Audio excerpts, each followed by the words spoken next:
The Minnesota winter was pressing against the glass that morning. Beautiful, but cold and completely unforgiving.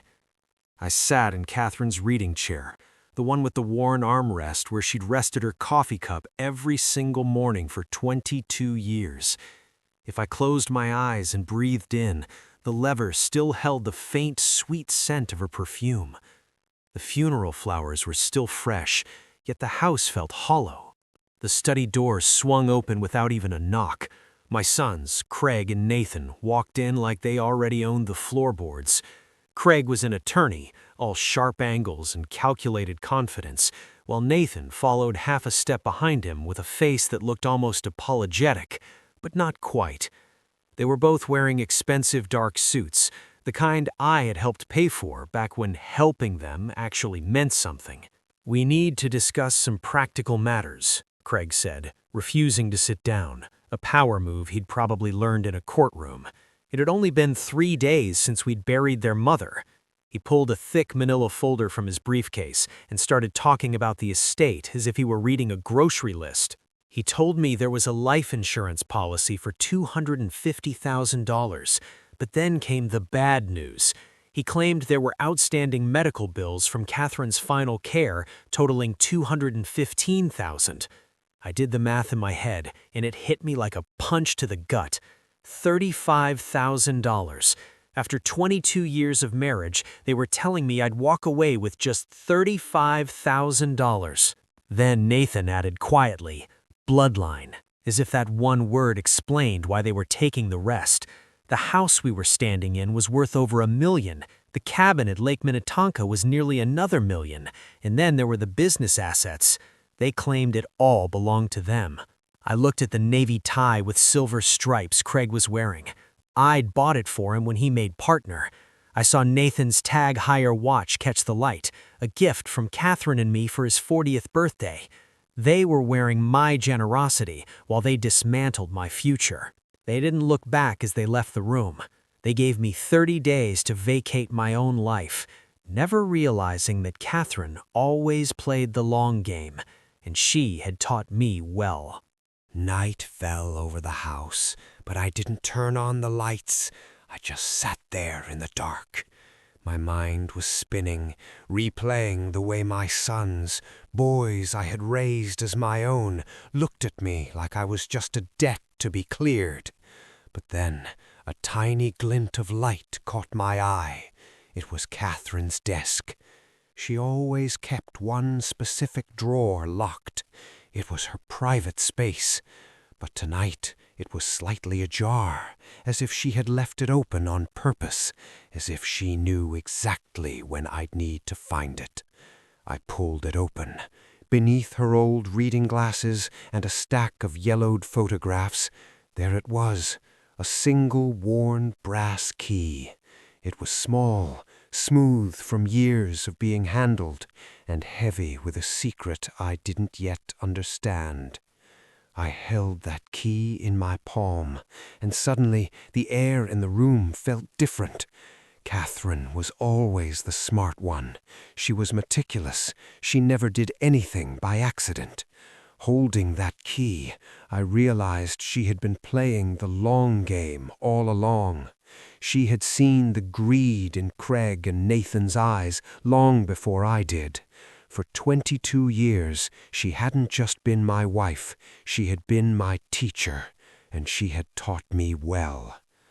I looked out the window. Down in the driveway, Craig and Nathan were standing by a shiny BMW, laughing and patting each other on the back. They thought they had won. They thought I was a broken old man with nowhere to go. They had no idea that I was just getting started. The next morning, the phone rang. It was Jacob, my other son. He lived up in Grand Marais, making a living as an artist.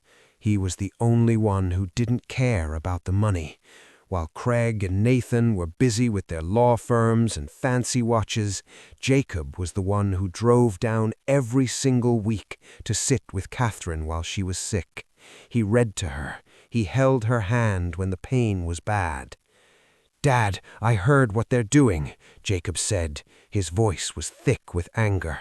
"I'm packing my bags. I'll be there in 4 hours. They can't do this to you. You raised them. You paid for their schools. They never deserved you." I felt a lump in my throat. I knew Jacob would fight for me until his last breath. But I looked at that brass key sitting on the desk, catching the weak winter sun, and I knew what I had to do. "No, Jacob," I said, my voice as steady as a heartbeat. "Stay home. This is something I need to handle my way." I slipped the key into my pocket. I didn't know what it opened yet, but I knew it was the first piece of the trap Catherine had set. My greedy sons wanted everything? Fine. I was going to give them exactly what they asked for, and it would be the most expensive mistake of their lives. Nathan's house was a monument to the money he hadn't even truly earned yet. It sat in a fancy neighborhood with white pillars and a circular driveway packed with luxury cars. I pulled my old Honda behind Craig's expensive BMW and just sat there for a second. I looked at the golden lights spilling out of their windows. 20 years ago, Nathan couldn't even balance a checkbook. Now he lived in a mansion. Inside, the dinner was magazine perfect. There were candles, fresh flowers, and expensive salmon. Nathan's wife, Nicole, greeted me in a designer dress that cost more than a month's worth of my groceries. Craig was already there, swirling scotch in a crystal glass. They looked at me like I was a business deal they were about to close, not a father who had just buried his wife. Midway through the meal, Nathan slid a leather folder across the table. "Just a few signatures, Dad," he said. They wanted me to sign away my life right there between bites of fish. I put my fork down and let my shoulders slump. I made my voice sound small, a little shaky, the voice of a man who was losing his grip. "I'm having trouble with the paperwork," I told them, staring blankly at the folder. "I found some bank statements for accounts I've never heard of, and a brass key to a safety deposit box." The temperature in that room must have dropped 10 degrees in a second.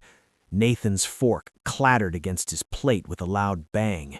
Craig, the high-powered attorney, go completely still, his glass halfway to his mouth. Nicole tried to jump in and offer dessert, her voice high and panicky. But the damage was done. Nathan's hand was actually shaking as he reached for his wine.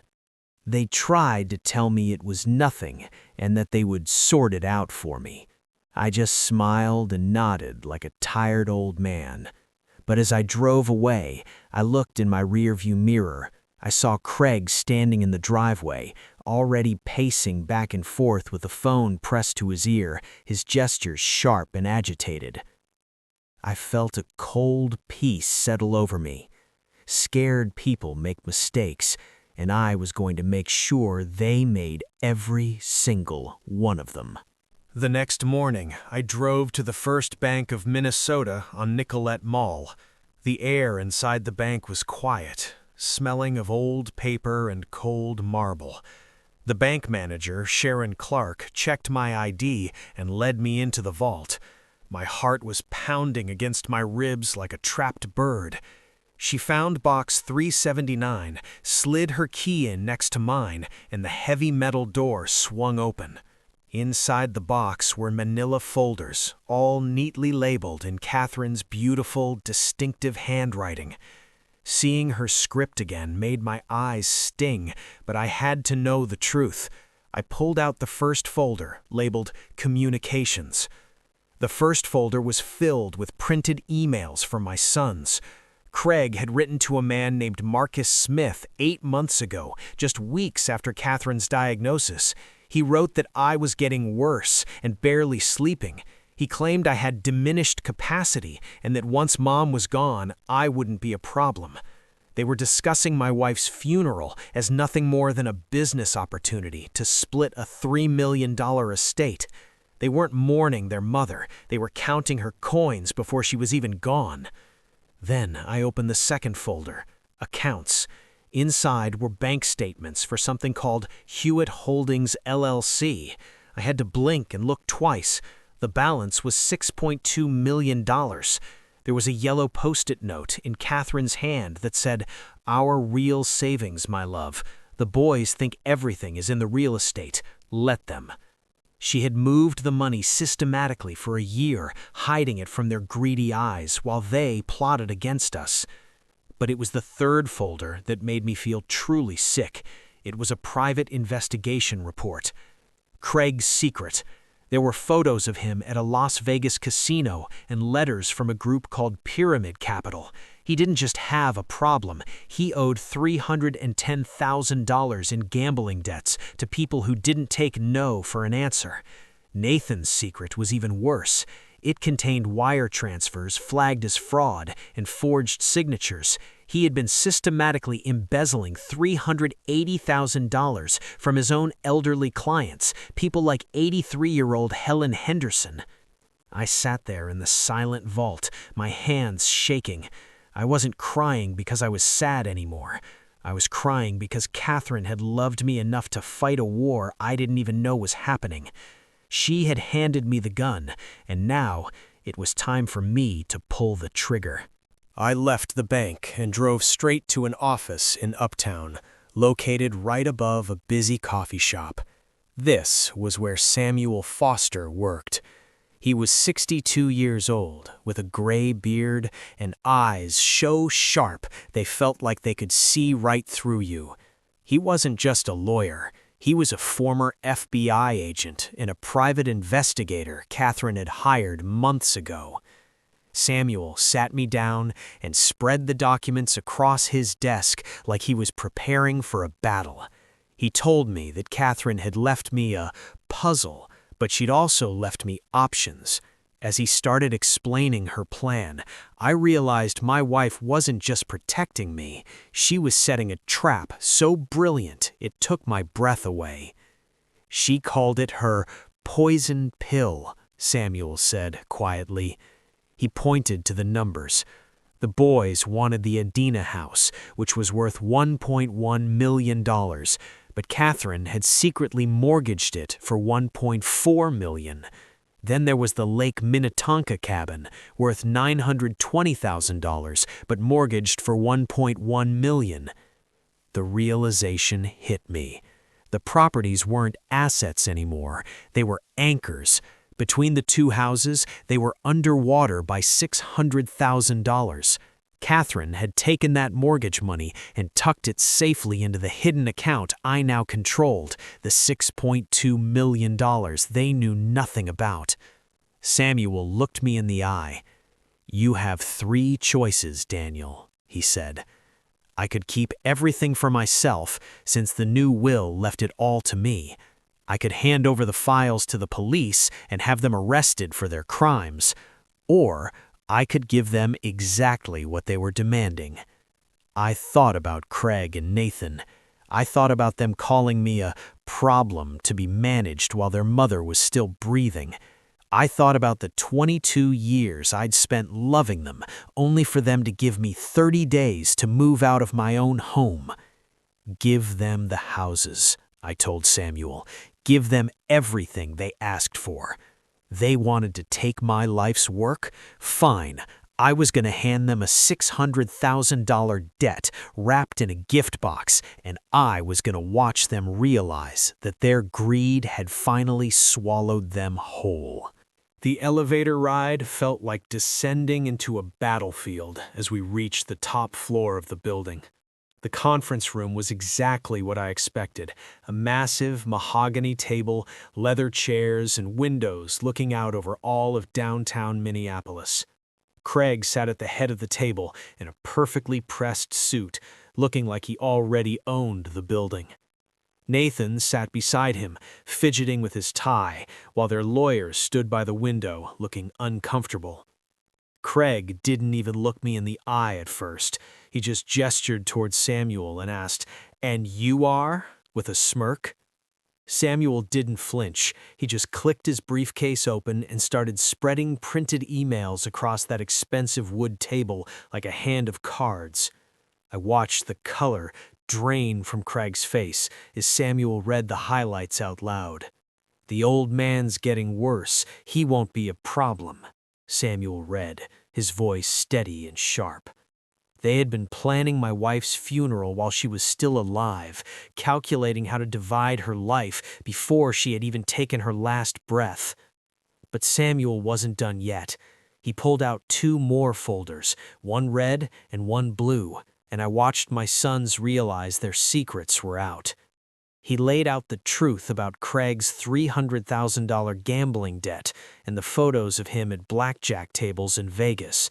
Then came Nathan's folder, filled with proof that he had been stealing nearly $400,000 from his own elderly clients. The room went dead silent as they realized they weren't just losing an inheritance, they were looking at prison time. Then came the twist they never saw coming. I didn't shout and I didn't argue. Instead, I reached for the pen and signed the gift deeds, handing them the properties they had fought so hard to take from me. "I'm gifting you both the houses," I said, my voice as cold as the Minnesota winter. For a second, they actually looked relieved, thinking they had won the assets after all. That's when their lawyer's face went completely white as he read the fine print. He looked at the documents, then at my sons, his hands actually shaking. He realized that Catherine had mortgaged both houses for far more than they were worth just months before she died. By taking the houses, they weren't getting a fortune, they were inheriting $600,000 in immediate debt. The lawyer whispered the truth. The properties were underwater, and they now had only 30 days to refinance the debt or face a total foreclosure. I stood up and walked toward the door, leaving them staring at the wreckage of their own greed. I looked at Craig and Nathan one last time and simply said, "Goodbye." As I walked out into the bright winter sun, I finally felt something I hadn't felt in years: freedom. Spring came to Duluth like a whispered promise.